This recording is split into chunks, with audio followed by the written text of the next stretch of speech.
Şimdi eşinizi muayene ettim. Sorun nerede? Burnunda. Burundaki problemleri çözmek lazım. Sonra yumuşak damağında bir problem var. Yani 3. katta var, 2. katta var. Şimdi sizi muayene ettim. Tam 50'li yaşlarda kadın hasta, menopoz döneminde, hormonal değişikliklerin had safhada olduğu, kilo alınan dönemlerde burnunuzda hiçbir problem yok. Sorun 3. katta değil. Sorun 2. katta ve 1. katta. Yani aşağıda. Daha çok yer dil kökünde sizin muayenenizde. Dil kökündeki problemleri çözmek için ne yapmak lazım? Mutlaka uyku testine girip ona göre tedavi programlamak lazım.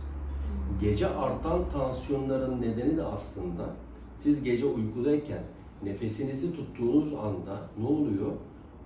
Kandaki oksijen değeri düşüyor, nabız yavaşlıyor, tansiyon yükseliyor, sonra nabız bir anda artıyor. Vücut aslında sürekli bir mücadele halinde. Ama bak bu hastalıktaki tedavi protokolü herkeste farklı. Bu sizin için tedavi protokolü böyle. Yani sizin burnunuza bir deviyasyon, etlere bir müdahale, böyle bir şey sizin yaşamış olduğunuz sıkıntıların hiçbirini değiştirmeyecek.